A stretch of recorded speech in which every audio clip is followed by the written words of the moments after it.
దేవుని బిడ్డలారా, మోషే గారిని ఆ కర్రను నేలను పడవేయమని దేవుడు చెప్పగా దేవుడు తనకు ఏదో చెబుతాడు కాబోలు అనుకోనేనంట. దేవుని బిడ్డ చూసారా, దేవుడు ఏదో చెప్తాడేమో, నాకు ఆ కర్రను పాడేయంకా దాంతో నీకు పని లేదు అంటాడేమో అనుకున్నాడు మోషే గారు. కానీ దేవుని బిడ్డలారా, కర్ర కింద పడవేయగా పామైపోయింది. దేవుని మహిమక దేవుని శక్తి అలా ఉంటదండి, మనకు తెలియకుండా జరిగిపోద్ది ఆటోమేటిక్ గా శక్తి. దేవుని శక్తి దేని బిడ్డలారా ఆటోమేటిక్ మనలోకి వచ్చేస్తుంది. దేని బిడ్డలారా, అందుకే ఆ కర్రను నేలను పడవేయమనగా అది ఏమయ్యింది, పామైపోయింది. పాము అయిపోయినప్పుడు పామును చూసి మోషే గారి దగ్గరికి వెళ్ళాడా, పారిపోతున్నాడండి. పాముని చూసి, పాముని చూస్తే ఎవరైనా పారిపోవలసిందే. ఆ పాముని పట్టుకునే వాళ్ళు ప్రాక్టీస్ చేసిన వాళ్ళు తప్ప ఎవరైనా దేని బిడ్డలారా పాముని చూస్తే అది బుడత పాము అయినా పసర పాము అయినా ఏ పాము అయినా దేని బిడ్డలారా పాము అంటే భయమే. అవి భయం కాదా, నాకు భయం లేదు అన్న వాళ్ళు ఎవరైనా ఉన్నారా? ఆ పాములు పట్టుకునే వాళ్ళు తప్ప ఏమండి. కాబట్టి దేని బిడ్డలారా దైవజనులు అంటూ ఉన్నారు, ఇక్కడ కర్ర క్రింద పడవేయగా పామైపోయింది. అప్పుడు మోషే దూరముగా పారిపోయాను. దేవుడు మోషేను పాము తోక పట్టుకొనమనెను. చూసారా, మోషే నీవు ఎందుకు పారిపోతున్నావు? నేను ఇక్కడ ఉన్నాను కదా. నువ్వు ఎందుకు భయపడతా ఉన్నావు? నువ్వు భయపడిపోయి ఎందుకు పారిపోతున్నావు? నేనుండగా నీ చేతిలో ఉన్న కర్రను నేలను పడవేయమనేది ఎవరు? నేనే కదా. దేని బిడ్డలారా, నేనే కదా. నువ్వెందుకు పారిపోతున్నావు అని మోషే గారిని దేని బిడ్డలారా గద్దించి ఏమంటా ఉన్నారట, మోషే పాము తోక పట్టుకో. ఏమంటే రాజారావు గారు పట్టుకోగలరా మీరు? దేవుడు చెప్తే పాము మీద దూకేస్తారు మీరు. ఏమండి అంతేనా? దేవుడు చెప్తే ఏం చేస్తాం? ఆ పాము ఎలా పారిపోయినా వెనకాల పారిపోతాం. దేని బిడ్డలారా, కాబట్టి ఇక్కడ మనం గమనించినప్పుడు దేవుడు మోషేను పాము తోక పట్టుకున్నాను. దేని బిడ్డలారా, దేవుడు అంటే నీ చేతిలో ఏమిటి అని అడిగాను. నీ చేతిలో ఏమిటి అసలు అని అడిగినప్పుడు కర్ర కింద పడమేయమనను, 3 తోక పట్టుకునమనను. చూసారా దేని బిడ్డలారా, ఇక్కడ 3 పాయింట్లు కనపడతా ఉన్నాయి. ఒకటి, నీ చేతిలో ఏమిటి నాయనా? 2, కర్ర క్రింద పడే. 3 తోక పట్టుకోమన్నాడు. దేని బిడ్డలారా, అలాగూ దేవుడు మోషేను తన తట్టు త్రిప్పుకున్నాడంట. దేవుని స్తోత్రం. అలా చెయ్యకపోతే మోషే గారు ఆయన వెనకాల వెళ్తాడా? అలా చెయ్యకపోతే, అలాంటి అద్భుతాలు చేయకపోతే మోషే గారు నమ్ముతాడా దేవుడిని? నమ్మడో. దేని బిడ్డ ఈ రోజుల్లో కూడా అలాగే ఉంది. అద్భుతం వెంటనే జరిగిపోవాలి. ఏమండి, అద్భుతం అనేది వెంటనే జరిగితేనే నమ్ముతున్నారు. లేకపోతే ఎక్కడికి వెళ్తున్నారు? హాస్పిటల్కి పోతున్నారు. హాస్పిటల్కి వెళ్ళొచ్చు, తప్పులేదు. కానీ హాస్పిటల్కి వెళ్ళిన తగ్గని రోగములను దేవుడు తగ్గిస్తా ఉన్నాడు. దేవుని స్తోత్రం. దేని బిడ్డలారా, ఎన్నో పరిశుద్ధ గ్రంథంలో కూడా ఉన్నది కదా, తన కలిగినంత వ్యయం చేసుకుని దేని బిడ్డలారా ఎన్నో వైద్యుల చేత తనకున్నదంతా దారబోసి ఆఖరికి వేసే చెంగి ముట్టుకుంటేనే కదా బాగుపడింది. అలాగే దేని బిడ్డలారా, ఇక్కడ మనం గమనించినప్పుడు ఇలాగ చెప్పి మోషే గారినంట తన తట్టు తిప్పుకున్నాడంట దేవుడు. దేవుని మహిమ కలుగును గాక. తన మాటల వైపు త్రిప్పుకొనేను. చెప్పిన మాటలు వింటే దీని బిడ్డలారా మంచో చెడో ఏదో తెలుస్తుంది. చెప్పిన మాటలు అసలు వినకపోతే అది మంచో చెడు ఏం తెలుస్తుంది? అవండి తెలుస్తుంది అసలు తెలీదు. కాబట్టి ఎవరు చెప్పినా ఆ మాటలో మంచివా చెడ్డవా మనం గమనించుకోవాలా. కొంతమంది చెప్పేటప్పుడే పోతారు, అది ఏంటో పూర్తిగా వినరంత టైం కూడా ఉండదంట. మరి ఏం చేసేస్తా ఉన్నారు అంత ఆ చెప్పిన మాటలు వినడానికి కూడా టైమే ఉండదంట దేని బిడ్డలారు. కాబట్టి గమనించండి అని దైవజనులు అంటూ ఉన్నారు ఇక్కడ ఏమని, తన మాటల వైపు త్రిప్పుకునేను. ఎవరిని తిప్పుకున్నారండి? మోషే గారిని తన మాట వైపు తిప్పుకున్నాడు దేవుడు. దేవుని స్తోత్రం. దేవుడు తన సేవకులకు మొదట సులభమైన పని చెప్పును, రాను రాను కష్టమైన పని చెప్తాడంటండి. రాజారావు గారు మొదట అబ్బా అబలేగా ఉంది, సేవ అంటే చాలా చక్కగా ఉంది, ఆ పాస్టర్ గారికి అయ్యేడతాడు కూడతా తిరిగి వాళ్ళు చూసి అబ్బా ఇదే బాగుంది అనుకుంటారు. దేని బిడ్డలారా, ఇదే బాగుంది కదా, ఆయన బాగుంది అలాగే మనకే ఉంటది అనుకుని వచ్చిన వారు చాలా మంది ఉంటారు. ఎప్పుడు కూడా అలాగ అనుకోకూడదు. ఒకవేళ తెలియకపోతే అనుకోవచ్చేమో గాని ఎప్పుడు కూడా అలాగ అనుకున్నామా నరకము చూసేస్తాం. ఏమండి, నరకం చూసేస్తాం. ఎవరికో ఎదటోని దేవుడు ఎన్నుకున్నాడో దేని బిడ్డలారా వారికి దేవుడు ఇచ్చాడు కాబట్టి దేని బిడ్డలారా వారు అలాగున్నారు. అలాగే మనం ఉంటామని ఎప్పుడు కూడా అనుకునే దేవునిలోకి రాకూడదు. దేవుడు పిలుపు ఉంటేనే కానీ రాకూడదు. వచ్చి దేని బిడ్డలారా కొంతకాలము నువ్వు అనిపించవలసిన కష్టాలు ఉంటాయి. ఇక్కడ మామూలు కష్టాలు కాదండి. అవి దేవుడు చెప్తుండే ఇక్కడ మొదట అంట అబ్బా సులభమైన పని చెప్తాడు. భలేగుందరా బాబు, ఇదే బాగుంది చక్కగా, అక్కడికి వెళ్తే అది, ఇక్కడికి వెళ్తే ఇది, ఇక్కడికి వెళ్తే ఇది, పనులు భలేగున్నాయి. ఈ సంవత్సరం ఇది వస్తే వచ్చే సంవత్సరం మరలా మరలా మరలా మరలా మరలా మరలా అలాగే 23 సంవత్సరాలు తగలేసుకున్నాను నేను ఓ పాస్ గారితో తిరిగి. నిజంగా ప్రియ సహోదరులారా, ఎప్పుడు కూడా ఈరోజు పాస్ గారితో 1 సంవత్సరం, ఒక 6 నెలలు, 2 నెలలు తిరుగుతున్నారు. ఏమండి, ఒక 2 నెలలు, ఒక 3 నెలలు తిరుగుతారు. అయినా తిరుగుతులేదు పాస్ గారితో. దేని బిడ్డలారా చూసారా, అయినా దైవజనులు పుల్లుగా పెట్టినా అది కూడా లేకుండా తిరిగామండి మేము కొంతకాలం. ఒకరిని బాగు చేయడానికి, ఒకరు పరిచయం చేయడానికి దేవుడే ఇంకా ఆయనే చూసుకున్నాడు అనుకోండి. దేని బిడ్డలారా మరలా వాళ్ళే మళ్ళీ తిరగబడి తిట్టారు. తిట్టారండి. వాళ్ళే మన మీద కంప్లైంట్లు ఇచ్చారండి. వాళ్ళే మన మీద దేని బిడ్డలారా లేనిపోని నేరాలు పెట్టారండి. వాళ్ళే మన మీద అబద్ధ సాక్ష్యాలు పలికారండి. వాళ్ళే మన మీద దేని బిడ్డలారా అభిషేకం జరగకుండా ఆపేశారండి. వాళ్ళే దేని బిడ్డలారా ఎందుకు మేము కూడెట్టినోళ్లే. దేని బిడ్డలారా జ్ఞాపకం చేసుకోండి, మేము పెట్టినోళ్ళే మా మీద తిరగబడి మమ్మల్ని తన్నారండి, మమ్మల్ని గుండెల మీద గుద్దారండి. దేవుని స్తోత్రం కలుగును గాక. కాబట్టి మనము దేవుని సేవ చేద్దామేమో మనం వెళితే మొదట బాగానే ఉంటుందండి. తర్వాత అంట దేవుడు ఏం చెప్తున్నాడు, దైవజనులు చెప్పిన మాట, రాను రాను కష్టమైన పని అన్నం ఉండదు, తినడానికి తిండి ఉండదు, ఉండడానికి ఇల్లు ఉండదు, దేవుని తాగడానికి మంచి ఇల్లు ఉండవు. ప్రియ సహోదరులారా సంఘం ఉండదు, ఏముండదు, పెట్రోల్ డబ్బులు ఉండవు. జ్ఞాపకం చేసుకోండి, సేవ అంటే అలాగ ఉంటుంది. అదే నా సేవ. ఇప్పుడు నేను చేసే సేవ ఇది. దేవుని బిడ్డలారా అన్నిటికీ మించిన ఏమీ లేకపోయినా, ఏమీ ఉన్నా లేకపోయినా అన్నిటి కలిగిన దేవుడు ఉన్నాడు యేసయ్య దాసయ్యను. అదే మనకి నిదర్శనము. ఎవరినో చూసి మనం సేవ చేయకూడదు. ఎప్పుడు కూడా ఎవరినో చూసి సేవ చేయకూడదు. యేసయ్యను చూసి చెయ్యాలి. యేసయ్యను చూసి చెయ్యాలి. మనము దాసయ్యను చూసి చెయ్యాలి. కానీ వాళ్ళు ఎవరో చేశారంటే వాళ్ళ గురించి మనకెందుకు, దేవుడు వాళ్ళకి ఆ మార్గం పెట్టాడు. ఏమండి, మనకి ఈ మార్గం పెట్టి వాళ్ళకిలాగే మనం కూడా ఉంటామని ఎప్పుడు కూడా దేని బిడ్డలారా అనుకోవద్దు. అసలు అనుకోవద్దు. ఎందుకంటే నేను అనిపిస్తా ఉన్నాను, నేను భరాయిస్తా ఉన్నాను దేని బిడ్డలారు. కాబట్టి మొదటంట అబ్బా చూడడానికి చాలా చక్కగా ఉంటుందండి. పాస్ గా తోడు తిరిగినంత కాలం కూడా భలేగా ఉంటుంది. నిజంగా ఆయన రూపాయి ఖర్చు పెట్టకపోయినా దేని బిడ్డలారా గాలిలో అలా తిరుగుతూ ఉంటే చల్లగా ఉంటుంది వేణం. తీరా చూడబోతుకి లాస్ట్కి వచ్చేటప్పటికి మన బయటకి గంటేస్తారు చూసారా. కుర్రోళ్ళు గట్ట ఎదిగేటప్పటికి మనల్ని బయటకు గంటేస్తుంటారు. వారి బిడ్డలు గట్ట ఎదిగేటప్పుడు మనల్ని బయటకు గంటేస్తారు. చిన్నప్పుడు అయితే పాలు తాగుతూ ఉంటారు కాబట్టి, చక్కగా నేలం బాగుతుంటారు కాబట్టి మనం ఎత్తుకోవడానికి పని చేస్తాం.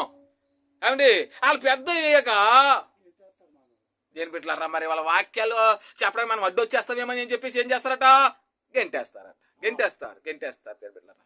అది చాలా తప్పు. ఎప్పటికైనా ముప్పు. ఎవరికే, వాళ్ళకే. మనకేం పర్లేదు, మన వెనకాల యేసయ్య దోష చాలు. ఎందుకంటే మనం నమ్మాము, నమ్మి తిరిగాము దేని బిడ్డలారా. నమ్మి తిరిగాము కనుక యేసయ్య ఎప్పుడు కూడా విడిచిపెట్టడండి. యేసయ్య ఎప్పుడు కూడా విడిచిపెట్టే దేవుడు కాదండి. ఆయన మానవుడు దేని బిడ్డలారా. మానవుని రూపంలో ఆయన జన్మించిన దేవుడండి. ఆయన మానవుని రూపంలో జన్మించిన దేవుడండి ఆయన. కాబట్టి ఆయనకి అందరూ ఒకటే. అంతేగాని దేని బిడ్డలారా నువ్వు ప్రార్థన చేసేస్తున్నామని దేని బిడ్డలారా నేను ప్రేమించేయండి ఎక్కువగా ఆయన నువ్వు చేయలేదని కాదు. దేని బిడ్డలారా గమనించండి, రాను రాను కష్టమైన పనులు అప్పచెప్తాడు. ఆ కష్టమైన పనులను నేను అనిపిస్తా ఉన్నాను 10 సంవత్సరాల నుంచి కూడా. ఆ కష్టమైన పనులే ప్రియ సహోదరులా నేను 10 సంవత్సరాల నుంచి కూడా అనిపిస్తూ ఉన్నాను.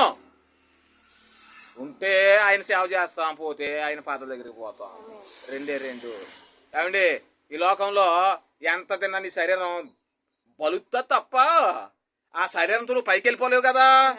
ఆ శరీరం అనే మట్టిని ఇక్కడే కదా భూమిలో కలిపేలా. ఏమండి, నీ ఆత్మని చూస్తాడు ఆయన, సిద్ధపడిందా లేదా, బలంగా ఉన్నాడో ఇలాంటి తీసుకుపోతాం. మనకి అక్కడ దెబ్బలాడికి పని చేస్తాడంటే కుదరదు అక్కడ. ఏమండి, బలంగా ఉన్న కూడా పెట్టుకుందాం మన పక్కన సేవకులు అంటే కుదరదు అక్కడ. దీని మట్టి అంతా ఇక్కడే భూలోకంలో కలిసిపోవాల్సింది. అది దేని బిడ్డలారా నువ్వు అక్కడ బలిసి ఉన్నావా బక్కలాగా ఉన్నావని కాదు, ఆత్మ ఎలాగుంది, నీ ఆత్మ ఏ రూపంలో ఉంది, సిద్ధపడ్డదా సిద్ధపడలేదా అది చూస్తాడు. కానీ ప్రభు ఏమండి బాగా దైవజనులు వెనకాల దేని పెట్టారా మంచి బలంగా ఉండి పనులు చేస్తూ ప్రియ సహోదరులారా వాళ్ళ వెనక తిరిగి ఫోటోలు తీసుకుంటాం. వాళ్ళని దేని పెట్టారా పైకి ఎత్తేస్తాం కాదు. మనకు కావాల్సింది నీ ఆత్మ ఎలాగుందా? తో తిరుగుతున్నావు అంటే మన ఆత్మ బలపడుతుందా? ఆయనకి లంకిలాడుతా కూర్చున్నాం, ఊళ్ళో లాడేలాగా ఈడిలాగా లాడేలాగా లంకిలాడుతా కూర్చున్నామా? నీ ఆత్మ ఎలాగుంది అసలు? ఎదుటివాడి కోసం నువ్వు చెప్పావంటే నీ జన్మలో నువ్వు పరలోక రాజ్యం వెళ్ళవు. నీ మనసు మారదు. నువ్వు ఎంతకాలం సేవ చేసిన ఏం చేసాం సరే పరిచర్య గెంటేశారు మమ్మల్ని ఆతలకి. మా గురించి అంతా చెప్పుకున్నారు, అలా చేశారన్నమాట. దేని పెట్టారా చూసారా? అంటే గమనించండి, దైవజనులు ఆయనకి తెలుసు, మనం ఏం చేస్తాం. దేని పెట్టారా ప్రభువు తెలుసు, మన గురించి అందరికి తెలుసు. నీతిగా న్యాయంగా నడుస్తాము, అది నచ్చదండి చాలా మందికి. నీతి న్యాయం నచ్చదండి. దేని పెట్టారా అక్కడికోడు ఇక్కడికోడు అక్కడికోడు ఇక్కడ అడాగా ఈడిలాగా పాస్ట్రములకి కావాలా ఏమండి? ఈ అడుగుతారు ఆన్లైన్లోనే. ఊళ్ళో ఇన్ఫర్మేషన్ నీకెందుకు? నువ్వు దేవుడి కోసం వచ్చావా లేకపోతే ఊళ్ళో వాళ్ళు ఇన్ఫర్మేషన్ తెలుసుకోవడానికి వచ్చావా గ్రామానికి? దేవుడి కోసం వచ్చి దేని పెట్టారా దేవుని సేవ చెయ్యి, బలపడు సేవలో, నలుగురిని మార్చు. పోను వెరులతో కొడతావా పాస్టర్నే? దేని పెట్టారా? కాబట్టి ఇలాంటిది కాదు మనకు కావాల్సింది. గమనించండి, దైవజనులు అంటూ ఉన్నారు మోషే దేని పెట్టారా 40 సంవత్సరముల నుండి నెలవైన అలవాటైన కర్రే అది, కానీ పాముగా మారగానే భయపడి పారిపోయాడండి. మోసే గారి చేతిలో ఉన్న కర్ర 40 సంవత్సరాలు కర్ర పట్టుకుని ఆయన నడుపుతున్నాడు. ఏమండి మీరు ఎన్నో సంవత్సరాలు ఆ బైబుల్ మీ చేతిలో ఉంది, మీరు రోజు ఆ బైబుల్ తలకాడ ఎట్టుకుని పడుకుంటారు. మీరు కొళ్ళు ఎలా తెరిచేటప్పుడు పాము అవుతున్న బైబుల్ ఏం చేస్తారు అప్పుడు మీరు? నేను పెట్టారా అన్ని సంవత్సరాల్లో మీ దగ్గర ఉన్న బైబుల్ కాస్త పాము అయిపోతే ఏం చేస్తారు మీరు? అల్లిపోయి అమ్మ బాబోయ్ మంచం మీద చాలా లెగుతాం మనకి తెలదు. ఏమండి మంచం నుంచి ఎలా లెగుతామో కూడా తెలియదు రాజారావు గారు. కాబట్టి మరి మనం అమ్మో నా బైబుల్ ఇదని అత్తుకోగలదమా బైబిల్ని? అప్పుడు పాముని అత్తుకోలేమండి, భయపడిపోతాం. ఈ 40 సంవత్సరం నుంచి కూడా మోషే గారి చేతిలో ఉన్న కర్ర, ఆ కర్రను చూసి ఆయన భయపడిపోయి ఏం చేస్తున్నాడు? పారిపోతా ఉన్నాడు. దేవుని మహిమ కలుగును గాక. కాబట్టి అప్పుడు మోషే ఎందుకయ్యా పారిపోతుంది? ఎందుకంత అవిశ్వాసం ఎందుకు నీకు? నీ దగ్గర ఉన్న వాళ్ళు ఎవరు? సృష్టికర్త. నీ దగ్గర ఉన్న వాళ్ళు ఎవరమ్మా? సృష్టికర్త నీ దగ్గర ఉన్న భయపడి పారిపోతున్న కారణం ఏంటి? పట్టుకో తోక. ఎవరండి? పట్టుకో ఆ తోకను పట్టుకో. కర్ర అయిపోయిందండి, వరముల కర్ర. అప్పుడు రాక మామూలు కర్ర, అది దేవుడు చెప్పాక వరముల కర్ర అయిపోయింది. అందుకే మోషే గారు సుఖపోష ధ్యానంలో మువ్వల కర్ర వస్తుంది. దర్శనంలో ఎవరికైనా కనపడ్డదా? మరి చాలా మంది కనపడ్డది. ఆ కర్ర ఏంటనుకుంటే మన ఇంకా ఇతర సంఘాలు ఏమంటా తెలియదు ఎవరికైనా చాలా మందికి. ఏదో కర్ర అంటే ఏదో కర్ర వచ్చిందేమో దగ్గరికి, నా ఓరగెత్తారు కదా కర్రగాని దగ్గరికి వచ్చిందేమో అనుకుంటారు. ఇదేం పెట్టారా మోషే గుఫరు మొదట కర్ర వలె కనపడ్డాడంటండి. మొదట కర్ర వలనే ఉండెను. 40 సంవత్సరాల తర్వాత పాము వంటి వాడాయనట. అందువలన మోషే పారిపోయాను, మరలా ఫరో కర్ర వంటి వాడయ్యాను. చూసారు, మొదటంట మోషేకు ఫరో ఎలా కనిపించాడు? కర్ర. ఓ 40 సంవత్సరాలు ఏం కనిపించాడు? పాము. ఏమండి పాము వంటి వాడయ్యాను. అందువలన మోషే పామే పారిపోడిన అమ్మో అని ఏం చేశాడు? పారిపోయాడు ఫరో గారి దగ్గర నుంచి. తర్వాత మరలా ఫరో కర్ర వంటి వాడయ్యాను, అనగా 6 లక్షల మందిని సులభముగా తీసుకుని పోయాను. తోక పట్టుకునమని దేవుడు చెప్పగానే మోషే సందేహించక తోక పట్టుకుని. చూసారా దేవుడు ఏం చేశాడండి? మోషే గారు తోక పట్టుకోండి పారిపోకండి అని చెప్పినప్పుడు ఆయన సందేహించలేదు. సందేహం లేదు ఇంకా ఆయనకి. అబ్బా ఏసయ్య ఉన్నాడు ఇక్కడ, ఆ దేవుడు ఉన్నాడు, ప్రభువు నాకు భయం ఏంటి? ఆ తోక కట్టుకుంటాను, చచ్చిపోతే ఎక్కడ దిగిన ఆయన తీసుకుపోతాడు అని దేని పెట్టారా అనుకుని పరిగెట్టుకెళ్ళి ఏం చేశాడు? తోకను పట్టుకున్నాడా లేదండి? దేని పెట్టారా దీనిలో మోషే యొక్క గొప్ప విశ్వాసం కనబడుతుంది అన్నారు దైవజనులు. మోషే గారి యొక్క గొప్ప విశ్వాసం కనబడుతున్నది. ప్రియ సహోదరులారా గమనించండి, ఉందా మరి? అలాంటి విశ్వాసం మనకుందా? అలాంటి విశ్వాసం మనం జీవిస్తున్నామా? అలాంటి విశ్వాసంలో మనం నడుస్తున్నామా? ప్రియ సహోదరులారా గమనించండి. అందుకే దైవజనులు అంటూ ఐగుప్తులో జరగవలసిన కథంతా మోషేకు మిద్యానులో కనిపించిందంట. అమ్మో ఏమండి ఐగుప్తులో జరగవలసిన కథ అంతా కూడా ఎక్కడ కనిపించింది దీనికి? మిద్యాను దేశంలో కనబడిపోయిందంట. మోషే పాము తోక పట్టుకొని మనగానే పట్టుకొనిను, కానీ ఐగుప్తుకు వెళ్ళమనగా అనేక సాకులు చెప్పాడంట మోషే గారు. తోక కట్టుకోమంటే పట్టేసుకున్నాడంట, కానీ మోషే గారిని ఐగుప్తు వెళ్ళి బాబు నాయనా అంటే అనేకమైన సాకులు చెప్పాడంట. ప్రభా అది ఎలాగా ఇది ఎలాగా అనుకుంటూ దేని పెట్టారా వెళ్ళడానికి మారం చేసేవాడంట, కానీ ఐగుప్తు వెళ్ళడానికి ఇష్టపడలేదంట మోషే గారు. ఎందుకని? భయపడిపోయాడు. దేని పెట్టారా గమనించండి. అలాగే దేవుని సేవకులు కొన్ని పనులు చెప్పమనగానే చేయుదురు, కొన్ని చేయరు. ఇది వారి లోపము. ఫరో మిక్కిలి కఠినుడు, చివరకు కర్ర వంటి వాడైనా. చూసారా కొంతమంది సేవకులు కూడా ప్రభుని ఆయన నువ్వు అక్కడికి వెళ్ళి ఆ పని చేయంటే వెళ్తారు ఇష్టంగా. కొంతమంది ఆ పని చేయరు, అండి చేద్దాంలే అని నిర్లక్ష్యముగా దేని బిడ్డలారా మరి మాట్లాడుతూ ఉంటారు. కాబట్టి ఫరో అంట కఠినుడు, చివరికి ఏమైపోడు? కర్ర వంటి వాడాయను. ఎర్ర సముద్రం దగ్గర ఎదురైన కష్టము పాము వంటిదంట. ఎర్ర సముద్రం దగ్గర ఎదురైన కష్టం ఎలాంటిది? పాము వంటిది. అరణ్యములో నీరు సేదుగా ఉన్నప్పుడు ఆకు వేయగానే రుచిగా ఉండెను, మాంసము లేదని సనిగినప్పుడు ఇది పాము వంటి కష్టమంట. అన్నీ చేతిలోని కర్రవలే అయిపోయినాయి అంట. చూసారా ఇశ్రాయేలు పెట్టిన ఆ కష్టాలన్నీ కూడా మోషే గారికి ఎలాగైపోయినాయి? కర్ర. చూసారా? దేవుని స్తోత్రం కలుగును గాక.